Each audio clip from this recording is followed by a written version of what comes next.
Camarades, le podcast. Premier podcast avec des débats et des discussions entre camarades de toute la gauche.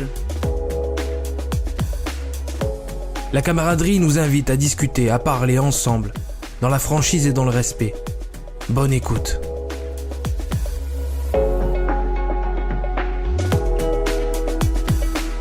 Camarades, épisode 8 aujourd'hui avec la présence de 3 camarades. Merci à vous 3 d'être présents. Alors je vais vous présenter brièvement.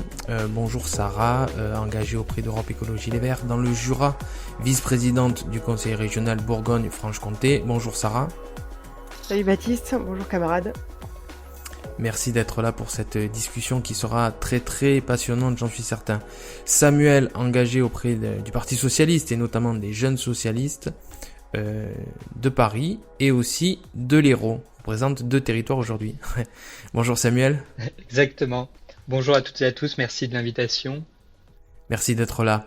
Et aussi engagé auprès d'une organisation de jeunes, de jeunesse, Charlène, engagée à la France Insoumise et chez les Jeunes Insoumis, ex-candidate aux législatives et présente à Paris et dans la Nièvre également. Merci Charlène de nous avoir rejoints un petit peu au dernier moment. Merci d'être là et bonjour à toi.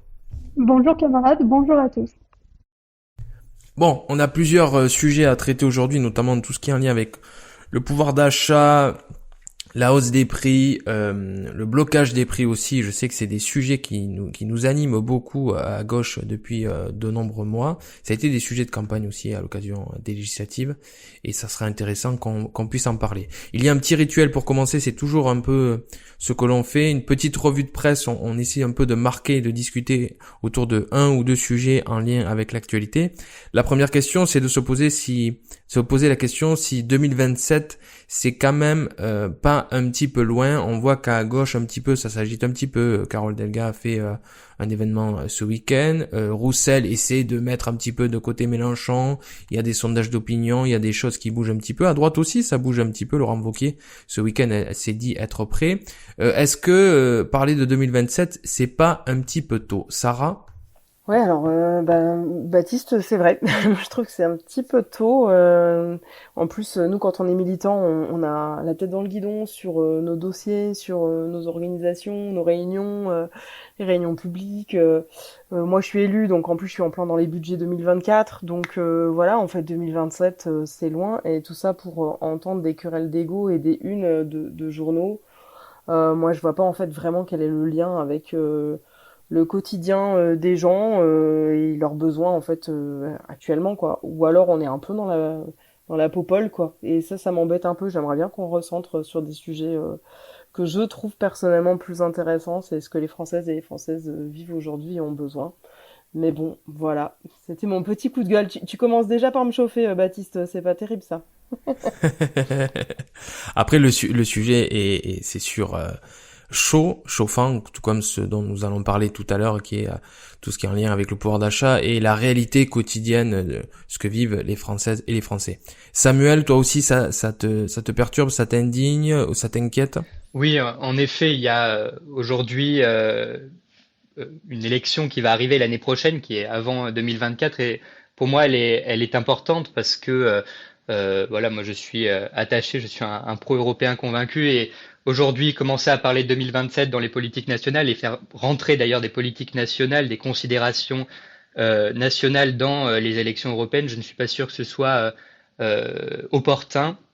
Aujourd'hui, on a des sujets qui, en effet, concernent les Français. On a la question de l'inflation qu'on abordera, voilà, le pouvoir d'achat qui est en recul malgré ce que peut dire certains, notamment ministres. Je pense que oui, c'est en effet un peu tôt pour commencer à se lancer dans des guerres d'ego. Le temps viendra, mais en tout cas aujourd'hui il y a d'autres sujets, et notamment je pense qu'on devrait parler davantage des élections qui arrivent prochainement, qui ont un impact important sur nos vies également. Merci Samuel. On en parlera, tu as raison de mettre l'accent sur ce que disent les ministres, et un ministre en particulier. On parlera juste après de ce qu'a dit Bruno Le Maire sur le fait que c'est un petit peu du foutage de gueule que les Français voient leurs revenus augmenter. Charlène, toi qui es engagée auprès des jeunes insoumis, je sais qu'il y a une plateforme, il y a un travail qui est fait avec les jeunes de la NUPES qui réfléchissent à une proposition programmatique avant de parler des personnes. 2027, un petit peu loin? Oui, oui, carrément, 2027, totalement hors sol. Pour l'instant, la priorité des Français et des Françaises, ce n'est pas 2027. La priorité des Français, c'est savoir comment ils vont remplir leur frigo à la fin du mois, payer leurs factures. C'est le réchauffement climatique, c'est pas du tout 2027. Et oui, il y a d'autres élections avant. On a les élections européennes, on aura les élections municipales, on aura les élections régionales, départementales, si je ne dis pas de bêtises. Donc on a largement le temps d'y réfléchir. Et oui, je suis très contente que tu parles de ça. Aujourd'hui, je vous invite à lire Mediapart. 700 jeunes NUPES ont sorti une nouvelle tribune en faveur de l'Union et pour indiquer qu'à partir de demain, les réunions programmatiques commencent pour parler de notre programme, donc le programme des jeunes NUPES qui est sorti pour les élections européennes. Donc 2027, pour moi, totalement hors sol, je fais le même constat que mes camarades. Merci Charlène, on aura l'occasion d'y revenir dans le podcast camarades à l'occasion des futures échéances et même un petit peu avant. Deuxième prise de parole, on en parlait avec Samuel précédemment, Bruno Le Maire qui a dit que les revenus des Français augmentaient régulièrement. Alors il y a énormément d'enquêtes. En février 2023, l'Observatoire français des conjonctures économiques, OFCE, estimait que le ménage moyen verrait son pouvoir d'achat fondre de 120 à 190 euros d'ici la fin de l'année 2023. Donc on voit bien qu'il y a un décalage entre ce que essaie de dire un petit peu le gouvernement et le ministre de l'économie et la réalité, ce que disait Charlène, et je te laisse la parole, tu vas continuer si tu es d'accord à t'exprimer sur ce sujet. Il y a un décalage entre ce qui est dit et ce que vivent les Français au quotidien. Est-ce que c'est du foutage de gueule ou pas? Pour dire ça cash. Moi, je vais te parler de cash. Évidemment, pour moi, c'est du foutage de gueule. On entend de plus en plus les gens parler de l'inflation. Il suffit juste d'aller faire ses courses au supermarché le plus proche de chez vous. On se rend compte que les gens, quand ils voient la facture à la caisse, ils sourient pas. Ils font très grise mine. Et direct, dans leur pensée, ils disent, mais comment je vais payer mes factures? Comment je vais subvenir aux besoins de mes proches ou de mes propres besoins? Qu'est-ce que je vais encore supprimer pour y arriver? Est-ce que je vais encore supprimer dans les loisirs? Est-ce que je vais encore supprimer dans les dépenses de santé? Est-ce que je vais être encore à découvert? On a malheureusement en France aujourd'hui des assistantes sociales qui arrivent à dire aux gens, oui, mais vous savez, la plupart des personnes vivent à découvert, donc il faut vous y habituer. On a des étudiants et des étudiantes qui ne mangent pas leur faim. On a encore les filets alimentaires qui deviennent de plus en plus importantes. On n'est que le 1er octobre. On a des étudiantes qui dorment à la rue, qui n'ont toujours pas de logement, qui, notamment à Montpellier, vu que Samuel, j'ai compris que tu venais de là, on a eu une action d'un syndicat étudiant qui ont posé des tentes devant la mairie de Montpellier et devant le Crous pour dire, écoutez, on a tant d'étudiants à Montpellier qui sont sans logement. Donc oui, Bruno Le Maire se fout littéralement de nous. C'est pas du tout ce qu'on attend de ce gouvernement. Ce qu'on attend de ce gouvernement, c'est qu'il subvienne subvenir à nos besoins. Et ce qu'on attend, c'est le blocage des prix, c'est la TVA en moins sur les produits de première nécessité. C'est tout ça. Et on n'attend pas des déclarations farfelues de Bruno Le Maire. Bruno Le Maire, c'était Bruno demande, maintenant c'est Bruno raconte n'importe quoi. Bon, ça échauffe un petit peu tout le monde. C'est bien. Non, mais c'est bien qu'on puisse en parler, qu'on puisse s'exprimer sur ce sujet-là. Et parce qu'il y en a marre aussi d'entendre les prises de parole du gouvernement qui essaie un petit peu de se moquer des Françaises et des Français en disant un petit peu n'importe quoi. Sarah, je te laisse la parole dans quelques instants. Toi qui es dans une région qui en 2018 était, je sais pas si c'est toujours le cas, mais qui était la première région rurale de France. 1,5 million, oui, de personnes résidant dans l'espace rural en 2018. Le coût de au supermarché, des aliments, des produits de première nécessité, Charlène en parlait un petit peu, le prix de l'essence aussi, dans la ruralité, dès qu'on se déplace, c'est des euros. Sarah? Oui, alors on est toujours en effet la première région rurale. On n'a pas eu du béton qui a poussé partout et heureusement on est tout petit peu préservé, mais c'est vrai que les distances se ressentent dans le porte-monnaie. Nous, la crise des gilets jaunes, on l'a bien vécu. Enfin, vraiment, les gens de chez nous ont été complètement impactés. par tout ça, par cette fracture en fait du déplacement. En tant que région, nous sommes responsables notamment de tout ce qui est mobilité et mobilité TER, etc. Et donc nous sommes aussi impactés par le prix de l'énergie et par les investissements que l'on fait. Ça dépend de certaines régions. Il y a certaines régions un peu plus au sud de chez moi qui, par exemple, qui vont prendre les équipements TER jusqu'à la corde, les faire durer 50 ans, alors que nous, on essaie de les mettre, de racheter des bonnes bécanes et de pouvoir mettre des vélos dedans, par exemple. Mais c'est vrai que la ruralité, en fait, accumule toutes les difficultés. On n'a plus de services publics, que ça soit sur les écoles, que ça soit sur le personnel hospitalier, que ça soit évidemment sur la proximité à 20 minutes de nos services publics, les postes, etc. Même la poste, en fait, marchandise absolument tout. Moi, j'ai bien aimé, Charlène, ta liste à la Prévert qui n'était pas terminée, parce que sinon, ça serait 45 minutes qu'on pourrait consacrer à ça. Mais c'est vrai que le pays croule sous les difficultés et on a un gouvernement qui sort des éléments de langage tout simplement pour occuper l'espace public et médiatique en racontant n'importe quoi. Ce sont quand même des gens qui sont responsables, qui tiennent les budgets, qui votent des lois de finances pourries à destination des collectivités, qui ne nous donnent pas les moyens en tant qu'élus de pouvoir travailler et qui en plus déshabillent la fonction publique, que ça soit fonction publique d'État ou fonction publique territoriale.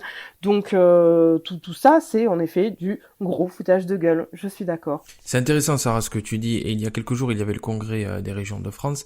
Et on a vu quand même un rapport de force qui est quand même assez évident et fréquent depuis quelque temps. Mais en période de crise, avec tout ce qui est de l'ordre de l'inflation, l'augmentation des prix, les étudiants qui n'arrivent pas, pour beaucoup, qui n'arrivent pas à vivre décemment, qui sautent des repas, on voit cette lutte entre la ruralité, le local, et puis le national. Et c'est quand même fou d'être dans une société en 2023 où les régions ne font que demander des choses qu'elles n'obtiennent pas, et il y a toujours ce rapport de force entre collectivités territoriales et le gouvernement. Tu me redonnes la parole du coup? Oui, bien sûr. Oui, pour réagir sur ça, oui. Je pense qu'en effet, là pour le coup, et là c'est aussi la vice-présidente à la vie associative qui parle, mais c'est toute l'importance de se constituer en réseau et en fait de se serrer les coudes. Tu n'es pas sans savoir que les régions ne sont pas gouvernées administrées par les mêmes familles politiques. Donc ça veut dire qu'il faut avoir une parole commune entre des gens qui sont à droite, voire très très très à droite, des gens du centre droit et des gens de gauche, dont certains sont avec des majorités socialistes, écologiques, communistes, PRG, donc et France Insoumise si on a le centre Val de Loire, la France Insoumise est dans le groupe écologiste. Donc arriver à s'entendre là-dessus et porter un discours commun face à la première ministre, c'est un peu compliqué. Et nous avons une instance d'élus régionaux qui s'appelle Région de France, qui donc a organisé le congrès des régions en début de semaine à Saint-Malo, qui en fait a tout intérêt à avoir un fil rouge, un espèce de diapason sur nous, collectivités, en charge du développement économique et des mobilités, nous avons des besoins communs et nous attendons à ce que l'État soit au rendez-vous de ces besoins, notamment en nous donnant des financements, mais aussi en travaillant avec nous sur, on appelle ça les CPER, les contrats État-région, et pour nous donner des moyens. Et en fait, c'est vrai que c'est Carole Delga qui préside Région de France, qui doit s'entendre avec Wauquiez, avec Hervé Morin, avec nous, Marie-Guide Dufay, présidente socialiste. C'est quand même un petit peu compliqué et c'est difficile du coup de trouver ce fil rouge et ce diapason, parce qu'à l'intérieur de l'instance Région de France, il y a des enjeux, ce qu'on disait en introduction, des enjeux d'ego à gérer et des gens qui tirent les couvertures. Donc là où est l'intérêt public en fait de représenter les régions face à des intérêts particuliers où on a aussi besoin de faire valoir ces identités politiques, c'est un peu compliqué. Pour autant, faut pas oublier, je pense, quand on est élu, l'intérêt général, l'utilité publique, la responsabilité devant les électeurs, et puis surtout faire en sorte que ça fonctionne bien et qu'on ait les moyens. Et là, quand on touche aux sous, finalement, je pense que tout le monde est un peu d'accord pour dire que on n'en a pas assez et que les collectivités en plus sont des leviers de proximité qui sont hyper intéressants pour être un peu plus dans la réactivité parfois que l'État. Merci Sarah de cette prise de parole. J'aimerais bien qu'on arrive, peut-être d'ici la fin de l'année, on va essayer de faire ça, un épisode de Camarades le podcast spécialement avec que des élus dans des conseils régionaux pour essayer de partager le ressenti et voir qu'est-ce qui se fait. Et je pense que des élus régionaux de gauche, ce n'est pas la même chose que des élus régionaux de droite, même si tu l'as dit, à juste titre, il faut se parler et il faut, d'une certaine façon, à des moments, travailler ensemble. Samuel, avant de te laisser la parole pour clore cette partie très très intéressante, je sais qu'on n'a pas le temps de rebondir dessus, mais on aura l'occasion d'y revenir dans un prochain épisode. On a le sentiment aussi que le gouvernement essaie de distribuer des chèques, donner des carottes, à faire avaler la pilule pour que les Français ne se rendent pas forcément compte de ce qui se passe, mais quand les Français vont au supermarché, ils s'en rendent compte. Samuel? Oui, complètement. S'il fallait encore le prouver, on a un gouvernement qui est totalement hors sol. On l'avait vu avec la réforme des retraites, mais cette déclaration de Bruno Le Maire est une vaste blague. Quand on a presque 5% d'inflation sur un an, parler des hausses de revenus et en fait, on a un pouvoir d'achat qui a été explosé. On le voit dans les associations qui distribuent qui distribuent des repas et même différents produits d'hygiène parce que ce sont des coûts que les ménages ne peuvent plus assumer. Quand on voit qu'il y a un étudiant sur deux qui dit avoir sauté un repas pour des raisons financières, d'un moment, le gouvernement soit il est complètement hors sol, soit en effet il essaie de masquer la réalité, mais qui est la réalité la plus visible parce que c'est ce que nos concitoyens vivent au quotidien. Donc il y a en effet là une prise de parole qui paraît complètement hors du temps. J'aimerais rebondir rapidement sur la question de justement des régions. Vas-y, En avec effet, c'est plaisir. un échelon très très très important pour le pouvoir d'achat. On le voit quand la droite, par exemple en Île-de-France, augmente le prix du pass Navigo, et bien la gauche, qu'est-ce qu'elle fait? Elle fait la gratuité des transports, en tout cas la diminution des prix des transports avec les trains à 1 euro par exemple en Occitanie avec Carole Delga.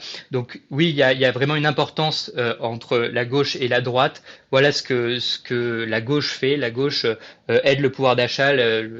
Voilà, la droite continue dans l'augmentation des prix et c'est une dépense, les transports qui pèsent énormément sur les familles, notamment quand on a des familles avec plusieurs enfants où il faut pouvoir leur donner les moyens d'aller à l'école, d'aller faire des activités. Et puis ensuite les parents. Donc voilà, il y a des choses très importantes qui se décident au niveau local, mais on ne donne pas, comme le disait Sarah, les moyens au local de fonctionner correctement. Mais même avec ces solutions-là, on voit la différence quand c'est la droite et quand c'est la gauche.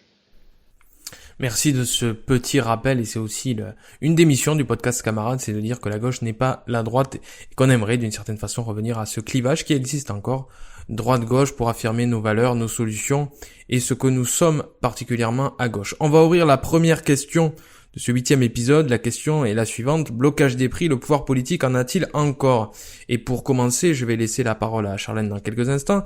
Et j'aimerais bien au-delà de ça, j'aimerais bien qu'on se pose la question, parce que Bruno Le Maire, il nous a dit la distribution de l'essence va être bloquée, puis à prix coûtant, puis à perte, et puis finalement les intérêts de la grande distribution, de la distribution d'essence et des grands intérêts financiers ont dit non, il est hors de question de faire ça, nous on va continuer, alors que le gouvernement a la possibilité de baisser certains prix en baissant notamment la TVA. Charlène, est-ce que là c'est pas l'opportunité aussi pour la gauche d'affirmer une position anticapitaliste en disant ce que nous sommes véritablement à gauche? Charlène? Oui, tout à fait. C'est le moment pour la gauche de revenir dans le débat et de parler de choses vraiment sérieuses. Pour ce qui est du gouvernement, le gouvernement, tout ce qu'il fait, c'est, comme je l'ai dit tout à l'heure, Bruno demande. Bruno demande aux entreprises d'augmenter les salaires. Bruno demande aux distributeurs d'essence de baisser les prix ou de vendre à perte, ce qu'ils ont refusé d'ailleurs.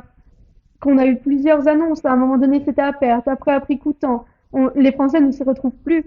Et le gouvernement a pourtant le pouvoir de bloquer les prix directement. La première ministre a ce pouvoir en faisant un décret en disant on bloque les prix sur les produits de première nécessité, on bloque les prix sur l'essence. Il faut soulager les Français et les Françaises. Le gouvernement qui ne pense qu'aux intérêts des entreprises comme Total, et pour en citer d'autres. Mais le gouvernement, il faut qu'il cesse de s'écraser et de prendre ses responsabilités. Il faut augmenter les taxes. Il faut taxer les plus riches pour s'en sortir. Quand on pense à Bernard Arnault ou à ces grands millionnaires français qui ne payent pas leurs impôts, là, ou qu'on lutterait mieux contre la fraude fiscale. Je vous invite d'ailleurs à lire notre rapport sur la lutte contre l'évasion fiscale qu'on a fait à l'Assemblée nationale avec la NUPES.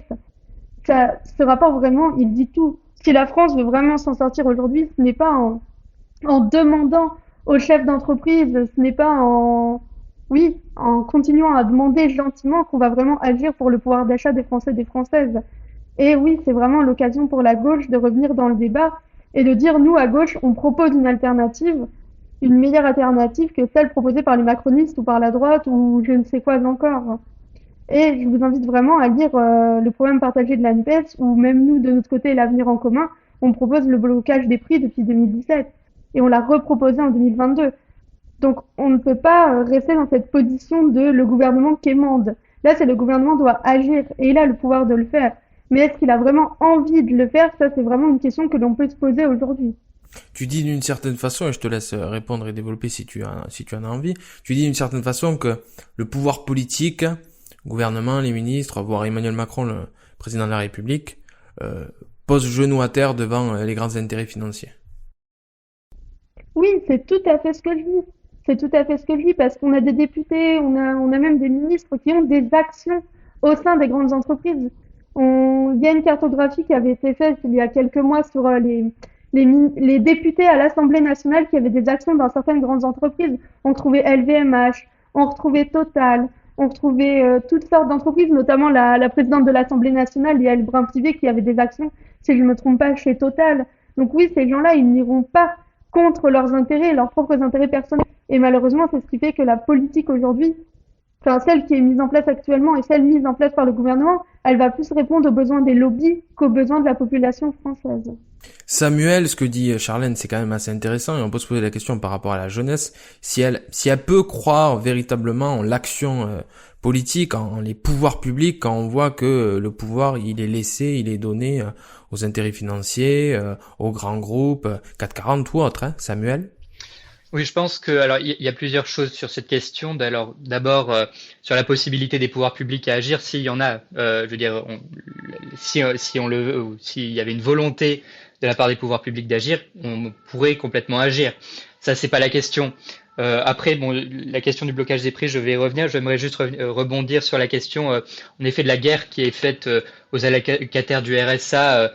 Sur les fraudeurs sociaux vs fraudeurs fiscaux, quand on voit que toute l'énergie dépensée par le gouvernement pour lutter contre en fait, ce qui est marginal, les fraudeurs sociaux, alors qu'il y a des millions et des millions d'euros à aller chercher chez les fraudeurs fiscaux, c'est absolument aberrant. Pareil, c'était, il me semble, Arthur Delaporte qui avait dans un discours à l'Assemblée récemment, montrer la difficulté que c'était pour des allocataires du RSA de faire tous les 3 mois un dossier de 7 pages, alors que pour des demandes d'aide d'entreprise, c'est une fois par an et 3 pages. Voilà, on voit quelle priorité est donnée par le gouvernement. Concernant le blocage des prix, alors sur les biens de première nécessité, je pense que ça peut avoir un impact. Néanmoins, il me semble qu'il y a 2 écueils. Il y a un écueil qui est plus technique et un écueil qui est plus sur le résultat. Sur la question technique, c'est ce qui avait été évoqué parce que c'est un article donc du Code du commerce qui permet de faire ce blocage des prix par la Première ministre. Il y a cet article évoque donc déjà une durée temporaire, c'est-à-dire 6 mois, et dans des cas de circonstances exceptionnelles. Alors on pourrait argumenter que de 1000 façons que ce soit exceptionnel, mais il me semble difficile que le Conseil d'État accepte ce décret. Après, qui ne tente rien à rien, et je suis d'accord que on pourrait essayer. Néanmoins, la deuxième question, le deuxième écueil, c'est la question du résultat, parce que certains économistes montrent par exemple que justement le blocage à court terme, ça peut être une solution, mais à long terme, ça peut devenir antisocial parce que justement, ça profite à ceux qui consomment le plus, donc les revenus plus hauts. C'est pour ça que moi, je serais plutôt en faveur donc vraiment sur les produits de première nécessité. Et faire attention aussi parce qu'il y a d'autres moyens de réguler les prix, etc. Et donc là je parle vraiment de cette de cet aspect-là du blocage des prix. Mais il y a, je pense Sur qu'on les peut sur les citer produits 20 de 000. première nécessité, encore faut-il se mettre d'accord sur la liste. Oui, voilà, c'est exactement, c'est là où j'allais en venir, c'est qu'il y a une question de voilà, qu'est-ce qu'on appelle un produit de première nécessité. Je pense qu'on pourrait aussi avoir un débat là-dessus, mais en tout cas, il y a des choses qui sont juste une question de décence, c'est-à-dire que chacun devrait pouvoir manger à sa faim, que ce soit les étudiants, que ce soit les familles précaires, que ce soit voilà, j'ai du mal à à m'imaginer justement qu'on puisse se dire que, ce que disait Bruno Le Maire, que les revenus augmentent, que le pouvoir d'achat augmente, alors que ce n'est pas le cas. Donc aujourd'hui, voilà, il y a cette question, il y a cette question-là. Je suis pas sûr que le blocage des prix au long terme ce soit une vraie solution. Il faut, voilà, il y a énormément de choses à faire. La taxation sur les super profits qui permettrait de redistribuer, voilà, c'est une solution qui pourrait aider le pouvoir d'achat. Il y en a d'autres, mais le blocage des prix à court terme, oui, sur les biens de première nécessité. Après, il faut faire attention, je pense, parce qu'il y a un certain nombre de risques qui vont avec. Merci Samuel. Sarah, je vais te laisser répondre à ce que nos camarades sont en train d'affirmer et de dire, mais j'aimerais aussi que tu réagisses à cette petite réflexion, c'est de se dire, en cette période de crise, d'inflation, est-ce que c'est pas aussi la révélation que, on le sait, hein, nous, la révélation que le gouvernement fait une politique bien à droite? Et oui, parce que en fait, on a bien l'impression qu'on ne peut rien faire, donc on ne fait Ça va rien. te chauffer C'est encore, hein. c'est ça en fait, mais c'est la logique du conservatisme.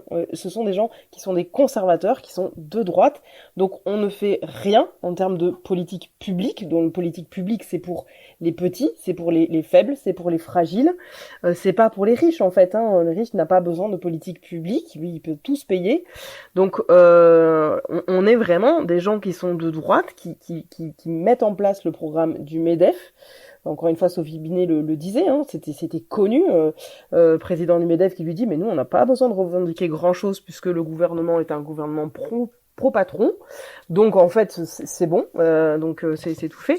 Donc, c'est vrai que là, on est sur une bataille culturelle qui permet clairement de ne pas faire passer une logique de taper, j'ai bien aimé, hein, Samuel, de taper sur les pauvres, puisque forcément, ça va être de leur faute, alors que clairement, on se cache en allant chercher les financements là où ils existent, dans les poches des patrons, et là où il faudrait réguler. Donc, c'est vrai que moi, je suis sur la logique de bloquer des prix de première nécessité, clairement, ça serait une bonne idée. Parce que ne pas se faire en fait de beurre sur le porte-monnaie des plus précaires, ça serait quand même une bonne idée. Surtout que c'est aussi se faire du beurre, sans mauvais jeu de mots, hein, sur la santé aussi des plus précaires, puisque quand on achète des produits à bas coût, derrière c'est notre santé qui est en jeu. Ça évite aussi d'aider en fait de fluctuer sur les marchés, puisque on parle beaucoup de la crise en Ukraine, mais clairement les marchés des matières premières fluctuent parce que les gens se font plaisir. Hein. Donc et ça on le voit sur l'alimentaire, c'est extrêmement flagrant. Si vous regardez la bio fluctue moins puisque ce sont des circuits qui appartiennent beaucoup plus aux producteurs, donc qui sont moins dépendants des marchés. Donc là-dessus c'est quand même intéressant. Je pense que au-delà de bloquer les prix, il faut aussi avoir une vraie politique de régulation qui est importante, qui soit et locale et européenne, et qui permettrait clairement de ne pas aller sur les financements publics de l'agro-business et aller sur la taxation des super profits. C'est les interdictions de glyphosate, par exemple, qui vont jusque dans les services hygiéniques, donc et avec un principe de condamnation pollueur-payeur. Donc là aussi, hein, des financements, il peut y en avoir, et ça permet d'être sur une production qui prend soin de notre santé, de notre environnement et de notre porte-monnaie. Et puis après, il y a des mesures, en effet, qui existent. La sécurité sociale alimentaire, ça peut être un excellent moyen, sachant que ce qui est prévu dans les expérimentations, ce sont des chèques de 150 € qui vont vers des produits locaux de qualité, dans des gouvernances partagées, donc avec des producteurs, des paysans qui sont rémunérés au prix juste, et donc pas sur des marchés financiers qui fluctuent. Ça peut être aussi des paiements pour services écologiques, vous savez, les PSE, qui permet de financer des agriculteurs quand ils sont dans des pratiques vertueuses sociales et environnementales quand ils produisent la denrée. Donc il y a des solutions qui permettent de taper là où ça fait du bien, et il y a aussi des mesures qui seraient intelligentes et qui seraient porteuses d'espoir, sur lesquelles le gouvernement ne va pas. Il n'a aucune imagination, il n'a même aucune envie d'y aller parce que ça ne l'intéresse pas. Et là, je pense que c'est vraiment tout notre travail de porter vraiment une bataille culturelle forte autour de l'espoir et autour des projets que l'on peut porter. Merci Sarah, tu parlais de bataille culturelle et c'est très intéressant. On va passer à la deuxième grande question de cet épisode. On va se demander si le pouvoir d'achat, ce n'est pas le grand sujet pour la gauche et une belle occasion d'affirmer nos valeurs, nos principes et nos solutions. Je vais laisser la parole à Charlène, mais au-delà du pouvoir d'achat, c'est aussi le pouvoir de vivre du fruit de son travail, c'est le fait de pouvoir vivre dignement. Charlène, toi qui as été engagée dernièrement dans les élections législatives, les dernières élections où les électeurs français ont été appelés à voter, je mets les sénatoriales de côté, est-ce que c'était pas déjà un sujet au moment des législatives? Nous, c'était déjà un sujet pendant les dernières législatives, sur les marchés, pendant les réunions publiques, on nous interpellait beaucoup sur qu'est-ce que vous allez faire pour notre pouvoir d'achat. Donc les Français étaient déjà préoccupés sur cette question. Et avec le recul, tu trouves qu'il y a des choses qui ont changé, la situation a empiré autour de toi, tu vois qu'il y a des choses qui ont bougé positivement ou négativement? Malheureusement, je trouve que les choses ont empiré. Empiré dans le sens où malgré les chèques énergie, par exemple, donnés par le gouvernement, les ristournes à l'essence, ces petites mesurettes que monsieur Emmanuel Macron a bien voulu nous accorder, les choses n'ont fait qu'empirer. Je retrouve des gens sur les marchés que j'avais déjà vus au mois de juin. Et quand je continue à méditer sur ma circonscription ou ailleurs à Paris, je retrouve des gens qui me disent « Mais attendez, nous, notre situation, elle n'a pas bougé depuis, elle s'est même empirée. » Donc, malheureusement, non, pour les Français, concrètement, rien n'a avancé. Malheureusement, les Français ont vu leurs factures augmenter, les Français ont vu les prix augmenter, et ils n'ont vu aucune amélioration. Par exemple, je vais vous prendre un cas que je connais un petit peu plus particulièrement. On s'est occupé d'une dame qui, malheureusement, retraitée, qui n'a pas beaucoup de retraite, qui n'a même pas 1 000 € de retraite, qui s'est retrouvée sans APL. On l'aide à refaire son dossier d'APL. Vous ne devinerez jamais combien elle a eu d'APL. Elle a eu 8 €. Qu'est-ce qu'on s'en sort avec 8 € d'APL sur son budget global? 8 €, qu'est-ce que c'est? 8 €, c'est infime. Donc on se retrouve dans des situations très absurdes. Et malheureusement, le quotidien des Français c'est difficile de redire ce mot encore une fois et de ne pas être optimiste. Mais malheureusement, ça ne fait qu'empirer et je ne suis pas sûre que les prochains mois seront mieux si on ne change pas notre politique actuelle. Samuel? Oui, c'est sûr que le pouvoir d'achat, c'est une priorité des Français et à raison. Aujourd'hui, on a le gouvernement qui, quand Sarah, tu disais que le gouvernement n'a aucune imagination, il n'en a aucune, sauf quand il s'agit de trouver les moindres détails constitutionnels pour faire passer des mesures antisociales. Aujourd'hui, ils se sont opposés notamment à quelque chose qui aurait pu réduire la précarité étudiante. C'était une proposition de loi de Fathia Keloachi, député socialiste, qui proposait le repas à 1 € pour tous, qui aurait permis de manger, que tous les étudiants aient la possibilité de manger des repas équilibrés, sains au maximum. Aujourd'hui, on a un gouvernement qui, encore aujourd'hui, avec la question du RSA conditionné à 15 heures de travail par semaine, enfin de ce qui aujourd'hui est dit, c'est-à-dire de formation, je ne sais quoi, on s'y retrouve plus. En même temps, il renforce les sanctions en cas de manquement, et on a l'impression que dès qu'il s'agit d'aller chercher de l'argent de là où il y en a, d'aller chercher l'argent chez ceux qui en l'occurrence, pourraient aider les plus pauvres, c'est-à-dire pour continuer mettre en œuvre la redistribution, eh bien là, on n'a personne et en effet, on a un gouvernement qui n'a plus d'imagination, L'imagination sélective du gouvernement, c'est ce que aujourd'hui voient les Français.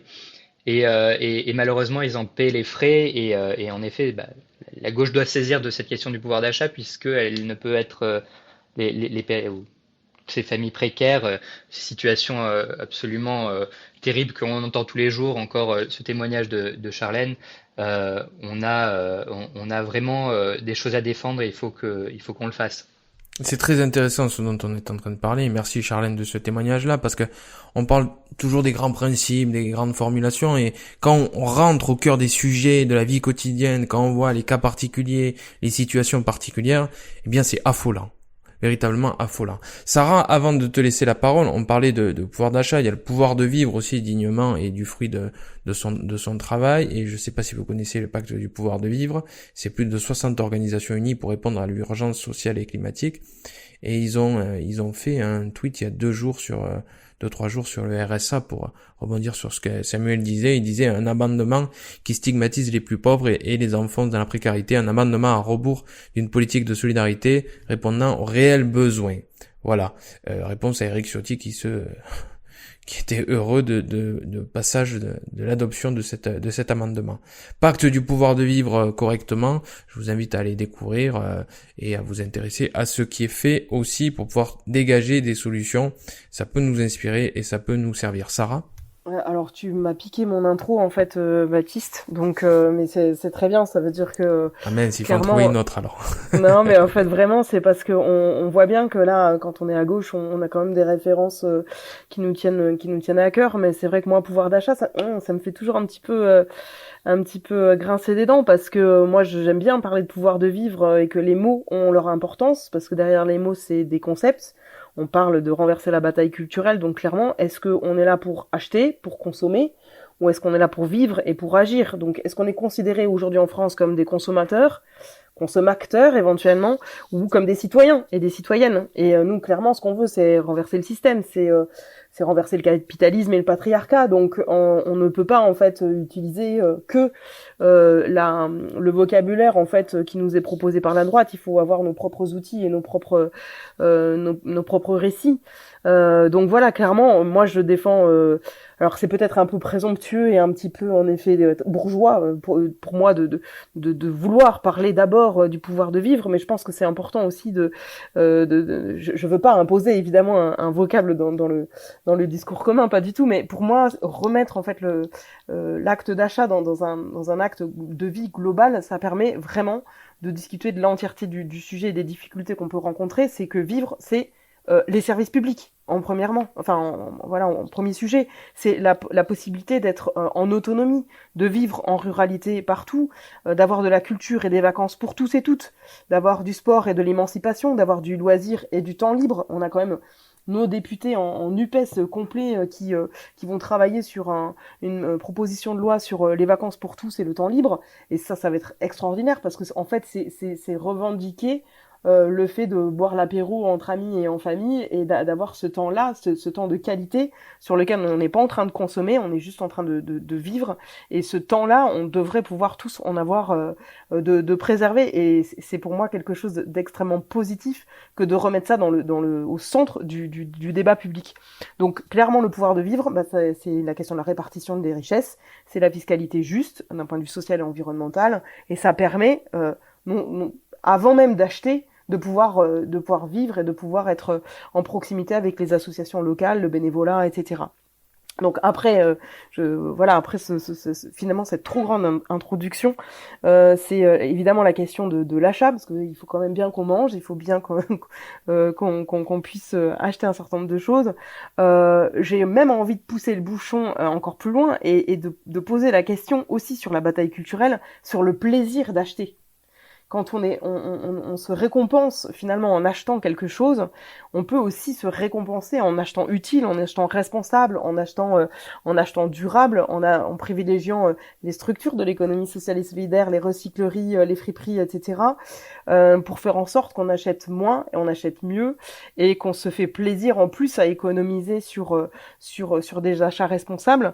Je pense que c'est clairement en effet un sujet qui permettrait de rassurer aussi tout le monde si on avait un tissu de structure locale qui puisse répondre à tous ces besoins pour dire voilà, tout le monde a besoin de se vêtir, tout le monde a besoin de manger, de boire. On a aussi besoin de lieux de rencontre où on peut le faire.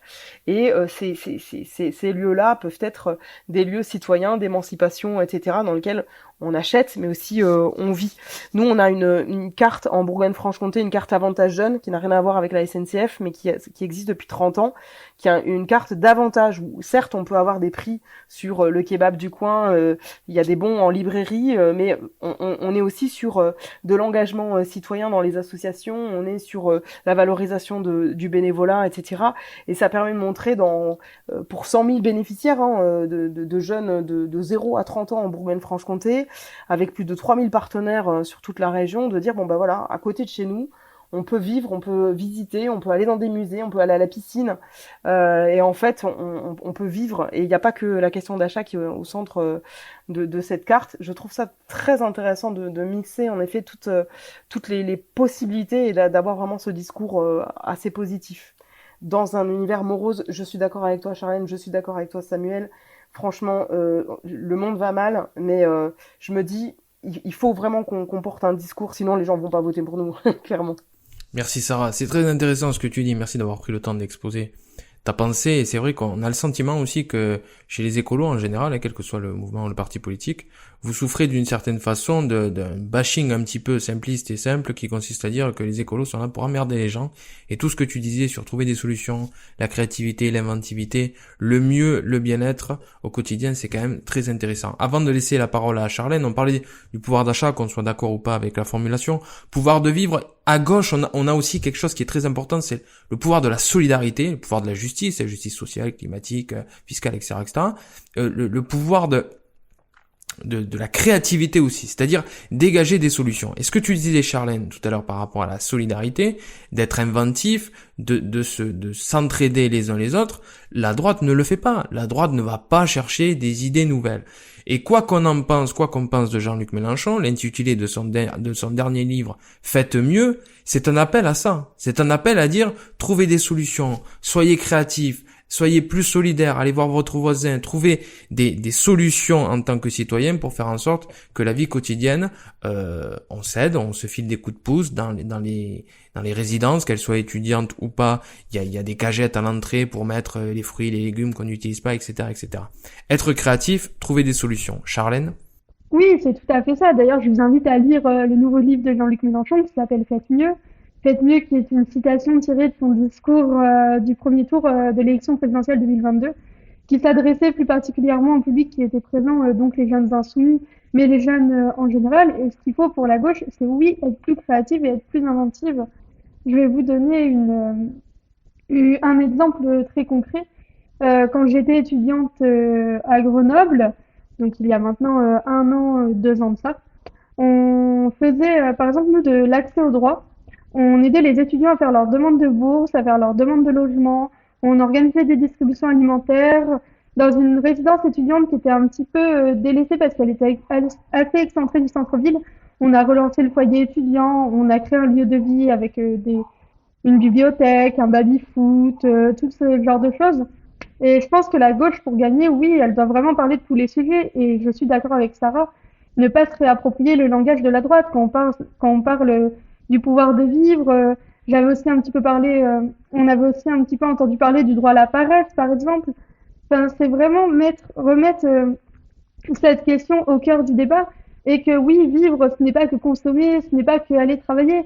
Vivre aussi, c'est aussi passer du temps avec ses proches, avoir accès à la culture, faire du sport, enfin faire ce qu'on a envie de faire en dehors De l'associatif. oui, et aussi de l'associatif en dehors du carcan économique et du travail. Donc je suis assez d'accord avec ça. Et oui, la gauche doit se réinventer. C'est pour ça que la gauche doit avancer et qu'elle doit surtout avancer unie. Donc c'est ce que nous on propose en fait avec la NUPES en général.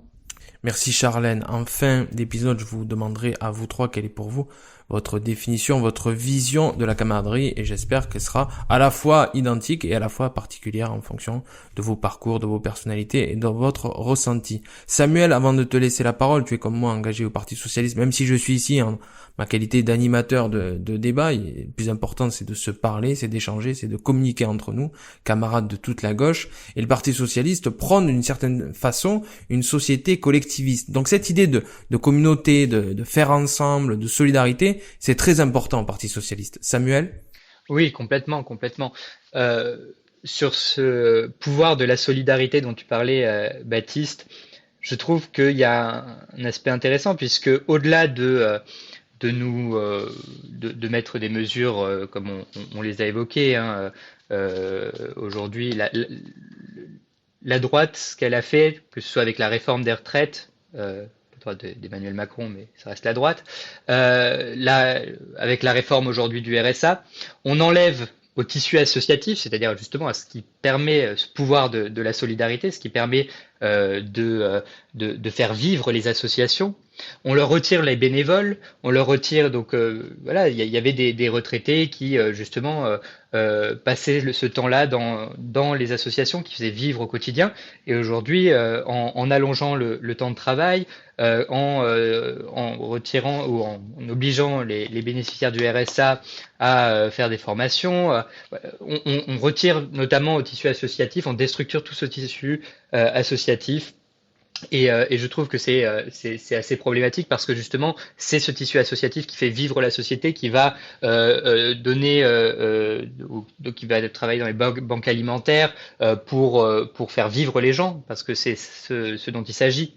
Donc aujourd'hui, oui, la gauche doit être inventive, doit proposer des solutions qui allient social, qui allient écologie, mais elle doit aussi être crédible. Donc c'est toute cette partie-là où il faut évidemment donner de l'espoir, mais il faut aussi y répondre, et c'est là où ça peut être parfois compliqué, et il faut pas non plus se perdre dans des choses qui seraient irréalisables, parce que la gauche a beaucoup pâti de ça aujourd'hui.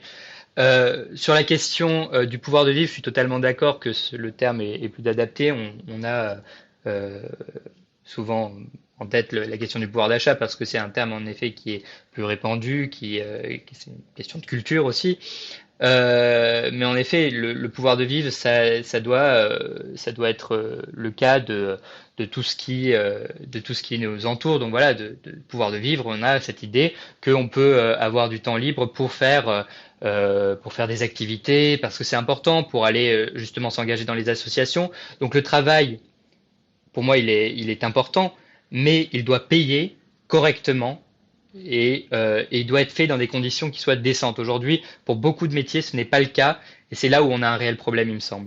Merci Samuel. Sarah, je veux bien ton regard sur la question. On parlait de solidarité et on peut pas s'empêcher de passer à la dernière partie pour parler économie sociale et solidaire, ESS, et cette économie sociale et solidaire qui est forcément d'une certaine façon ancrée dans les territoires, ancrée dans le réel, dans la vie quotidienne, avec des démarches de solidarité, de bien faire, d'inclusion. Tout ça, c'est des choses qui te parlent, et tout ça, c'est des choses que tu retrouves dans l'action de la région. Oui, parce que tu as raison, hein, c'est tout un ensemble en fait de valeurs qui fédèrent en fait les acteurs de l'économie sociale et solidaire. On les a listés dans la loi Hamon de 2014, qui est quand même une grande loi qui permet de sécuriser et qui permet de savoir de quoi on parle, qui permet aussi de donner pour la première fois une vraie définition de la subvention. En fait, vraiment l'économie sociale et solidaire, c'est le pouvoir qui appartient à ses membres. Donc que ça soit dans les mutuelles, dans les coopératives, dans les associations, le pouvoir il est géré ensemble pour le bien de tous, avec un principe aussi de lucrativité limitée. Non lucrativité pour les associations, mais pour les autres, quand on fait du bénéfice, on est obligé de les réinvestir en priorité dans l'outil de production, ce qui en fait des acteurs économiques, pour employer les gros mots, des acteurs économiques qui sont plus résilients en temps de crise, puisque au lieu d'avoir des fuites de capitaux, eh bien, on a des réinvestissements continus dans les appareils de production, mais aussi dans les ressources humaines. On est vraiment sur de l'emploi qui est local et non délocalisable. Et comme on est sur des structures qui sont autonomes, qui sont libres, on a des structures qui sont intelligentes. Les associations, elles sont dans l'innovation perpétuellement. Elles sont tout le temps dans la logique de qu'est-ce qu'on pourrait faire, parce qu'elles sont libres.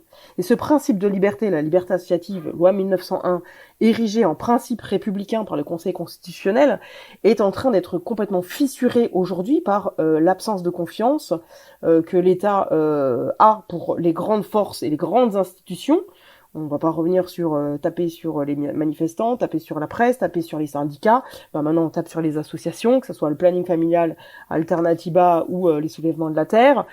Tout ça, il y a une mainmise qui date quand même d'il y a quelques années, que d'ailleurs Lionel Jospin avait essayé de prévenir avec en 2014 aussi la charte des engagements réciproques, qui est un document cadre signé entre l'État, les collectivités et les associations pour dire les pouvoirs publics s'engagent à respecter les associations pour ce qu'elles sont, pour le travail de solidarité, de démocratie vivante qu'elles font, et on s'engage à privilégier les subventions, à ne pas être sur des marchés publics et des appels à projets qui finalement instrumentalisent les associations. Et nous, associations, évidemment, nous nous engageons à respecter l'intérêt général et à rendre compte sur les données publiques. Vous remarquez d'ailleurs que ce ne sont pas du tout ce que font les entreprises, qui, elles, bénéficient également de subventions publiques. Elles ne rendent pas forcément de compte, elles ne respectent pas l'intérêt général, elles ont des fuites de capitaux, et clairement, on n'est pas sur une économie qui est vertueuse.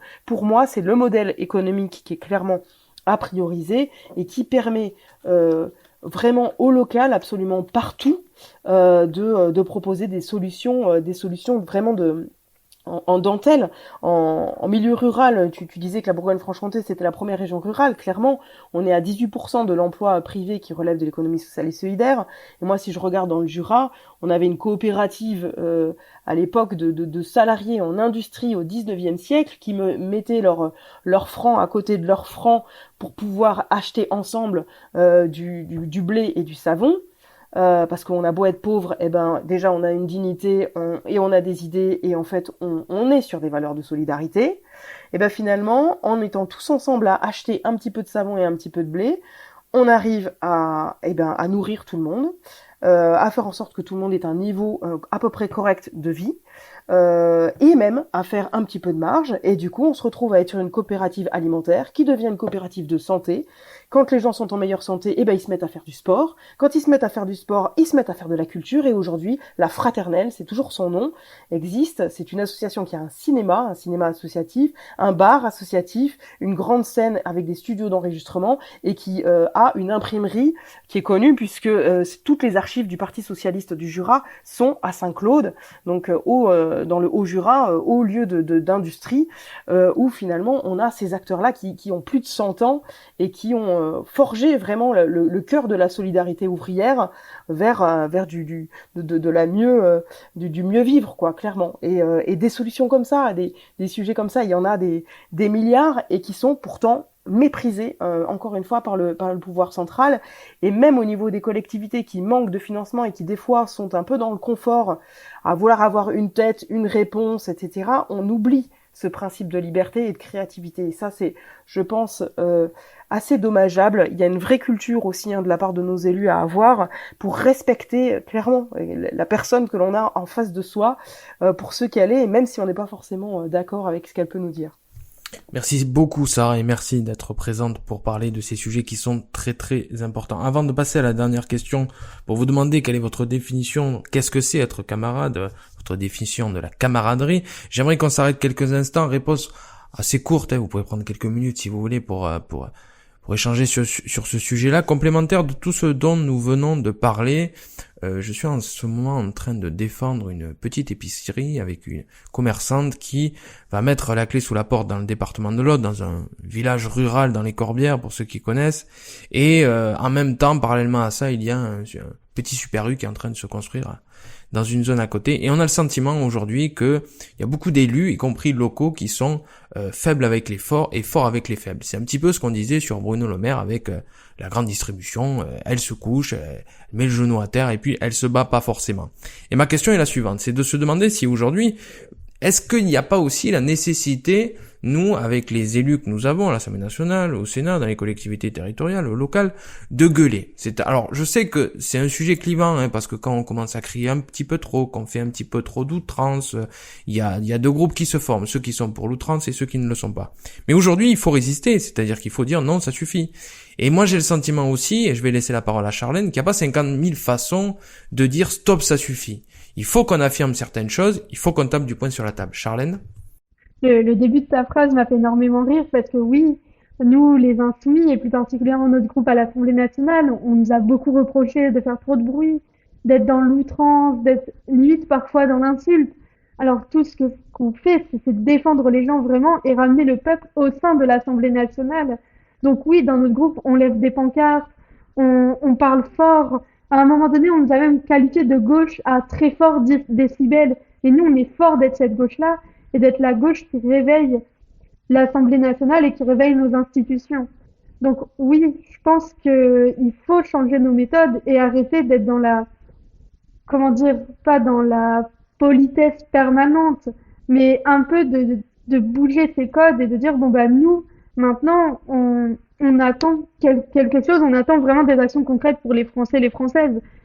Et c'est pas malheureusement en étant tout gentil et tout mignon qu'on va y arriver en face du gouvernement de Monsieur Macron. Enfin, c'est factuellement impossible pour moi. Après, oui, par rapport à, si je peux rebondir sur cette histoire de petite épicerie, j'espère que cette table ne mettra pas la clé Vas-y. sous la porte, parce que justement, il nous refaut des lieux à proximité des habitants et des habitantes pour retisser du lien, pour redynamiser l'emploi dans nos petites campagnes.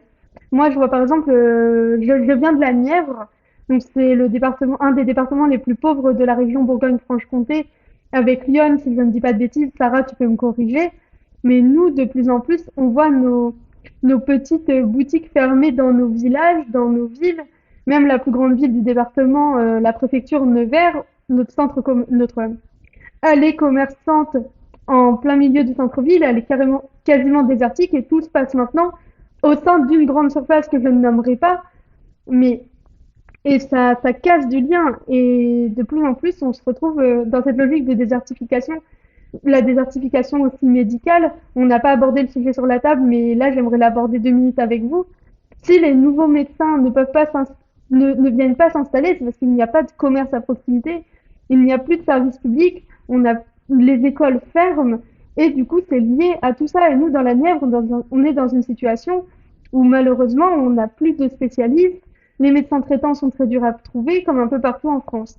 Donc j'espère vraiment qu'on arrivera à faire revenir à la raison là-dessus et à remettre des commerces et des services publics de proximité dans nos ruralités comme dans nos quartiers populaires. Samuel? Bon, sur la question, sur cette question-là, bon, je pense qu'on sera peut-être un peu moins en accord. Moi, je suis plutôt dans l'idée que la politique, ce n'est pas forcément l'émotion. En tout cas, elle doit parfois dépasser cette idée-là pour pouvoir défendre de façon crédible certains sujets. Je suis pas sûr que l'opposition de la France insoumise à l'Assemblée nationale a eu de grands résultats parce que aujourd'hui, C'est quand pas on efficace, regarde tu veux un dire. peu, oui, c'est ça. C'est-à-dire que déjà qu'il y a pas eu toutes les réformes sont passées. Alors ça, on pourrait le dire autant pour les socialistes qui n'ont pas fait cette méthode-là. Mais quand on regarde les grands gagnants par exemple, de la réforme des retraites, c'est pas la gauche, c'est l'extrême droite qui est resté bien calmement assis à l'Assemblée et qui a pas fait trop de bruit.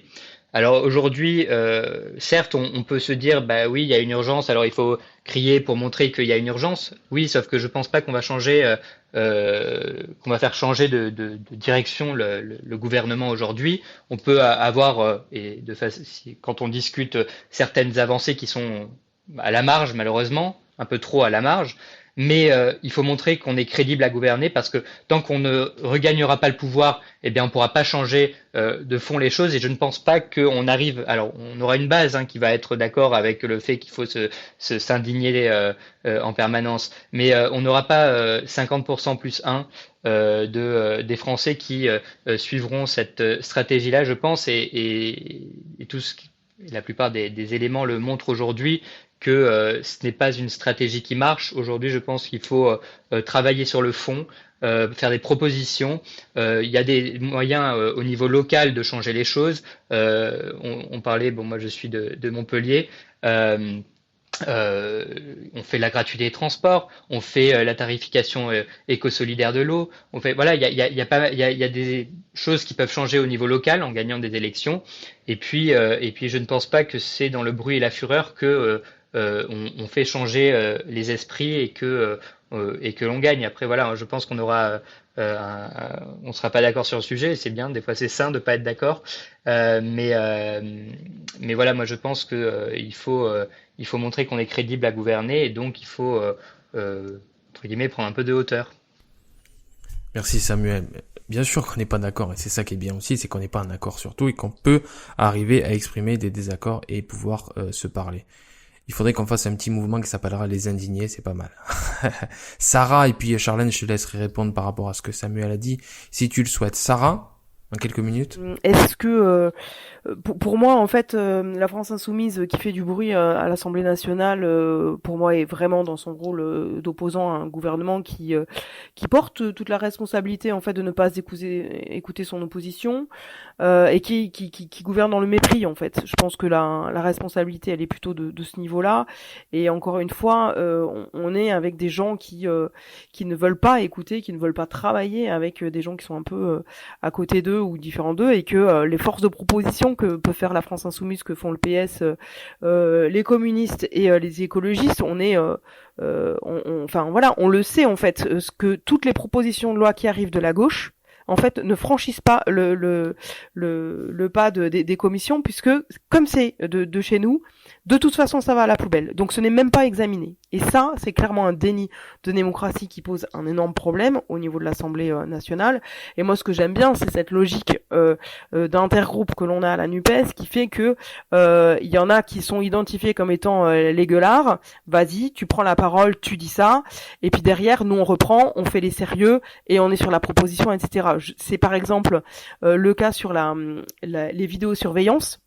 On a beaucoup entendu un député de la France insoumise qui a parlé des sextoys, on ne rigole pas, mais les sextoys qui permettent, avec des micros qui peuvent être activés à distance, jusque dans les sextoys. Alors ça fait rire, c'est un peu anecdotique, etc. Mais derrière, il y a Sandra Rigol qui est écologiste, qui reprend le sujet exactement dans les mêmes termes et qui dit voilà.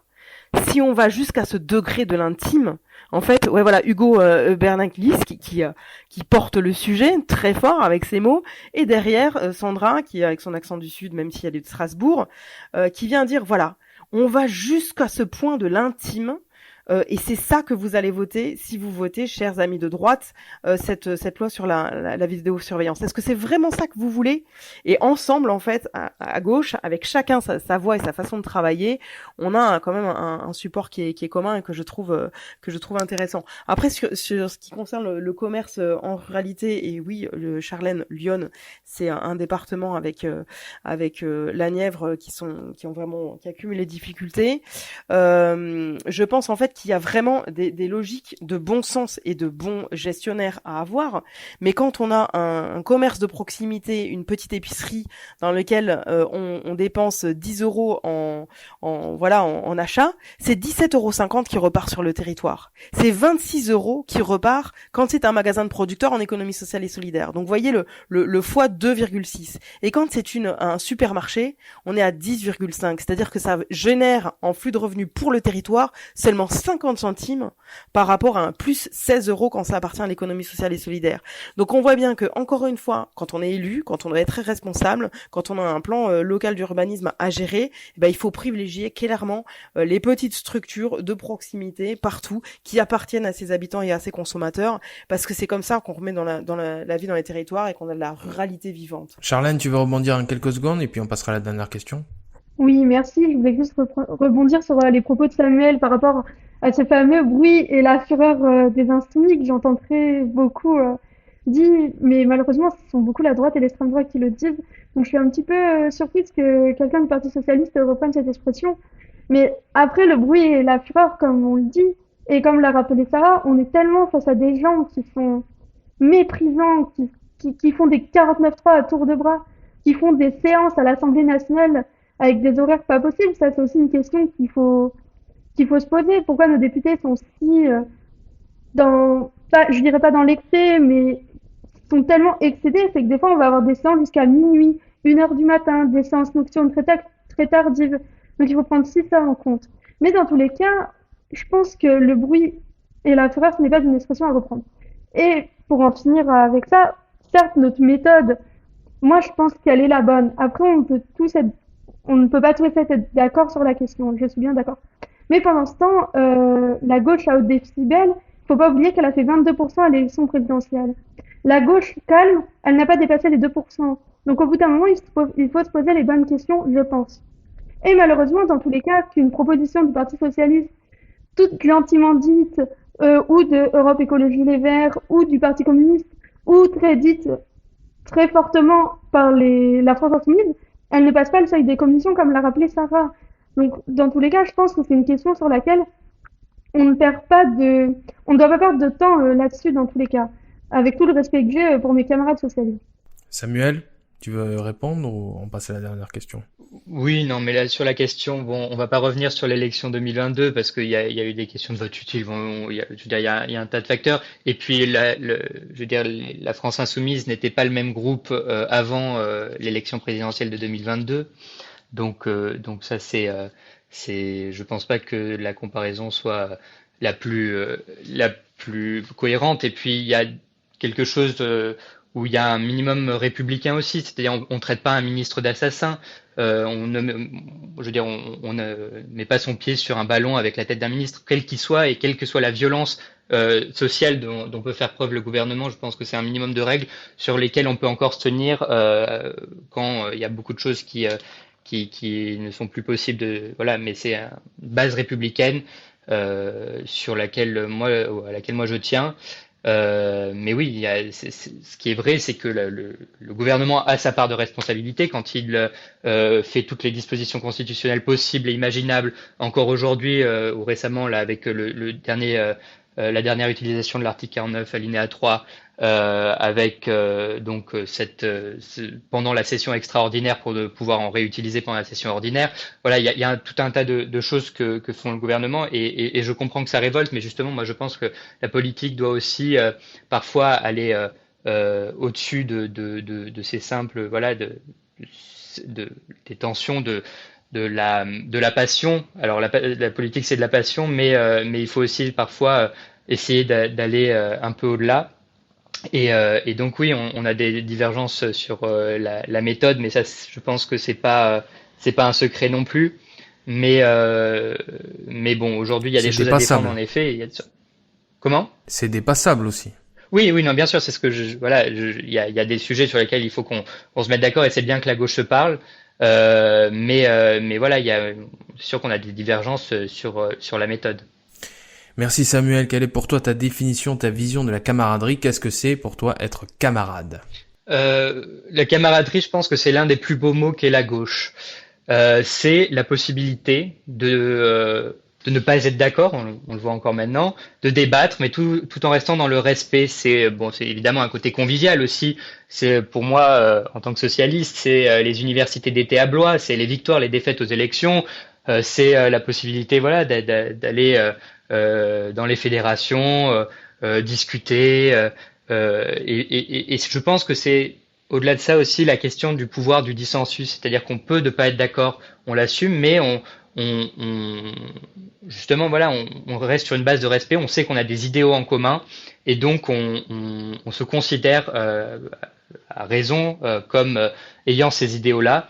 Et c'est ce qui me dérange un peu quand certains sont dans l'anathème, et quand je vois passer sur les réseaux sociaux Fabien Roussel n'est pas un camarade, ou Carole Delga n'est pas une camarade, ou tout ce qu'on a pu voir passer. C'est-à-dire que je comprends qu'il puisse y avoir des divergences, mais justement l'idée de la camaraderie, c'est que on peut ne pas être d'accord, même sur les stratégies, même sur les méthodes, et sur le fond surtout, mais on se retrouve sur des idéaux communs, et on le considère, puisque on se considère comme camarade. Merci Samuel, et c'est tout à fait l'objet, la mission du podcast Camarades, de faire en sorte que des personnes issues de territoires différents, des personnes engagées dans des mouvements, dans des organisations différentes, puissent se parler, affirmer des différences et aussi des points de rassemblement. Charlène, la camaraderie, qu'est-ce que c'est pour toi? Alors moi, la camaraderie, c'est le fait de pouvoir se parler dans le respect mutuel, mais aussi de pouvoir faire des actions ensemble. Pour moi, la camaraderie à la France Insoumise, ça évoque les journées jeunes, des jeunes insoumis, avec notamment cette année 500 participants, ce qu'une organisation de jeunesse à gauche n'avait pas réussi à faire depuis des années. C'est les universités d'été de la France Insoumise, c'est les actions qu'on mène ensemble, mais c'est aussi la NUPES qu'on a créée en 2022 et qui continue et qui continuera, je l'espère, à perdurer.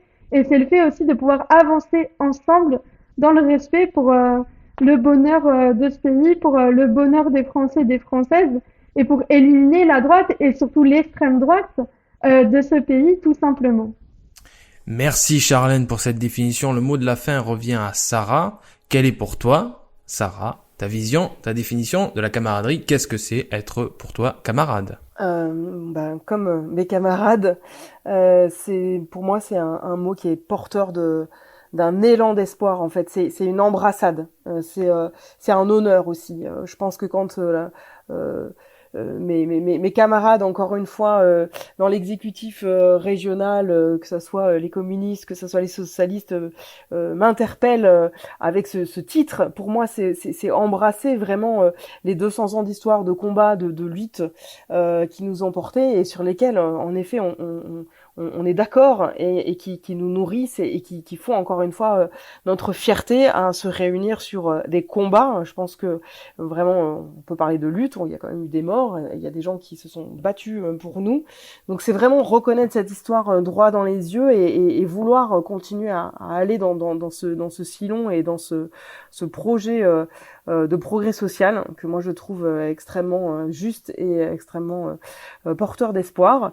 Donc voilà, donc c'est une promesse aussi de pouvoir continuer à travailler ensemble dans un respect. C'est la promesse à la fête de l'UMA, aux journées d'été écologistes, de boire un verre, de refaire le monde, et puis en n'étant pas forcément d'accord, mais en tout cas en ayant le sourire aux lèvres vers le fait d'être sûr de vouloir continuer à faire le bien et le mieux autour de soi en prenant le pouvoir. Merci à vous trois d'avoir été présents pour la première fois, dans le podcast Camarades, et je vous invite à venir quand vous le souhaitez pour parler d'autres sujets, ou quand il y aura très prochainement des invités au micro du podcast Camarades. Merci à vous. Camarades, le podcast.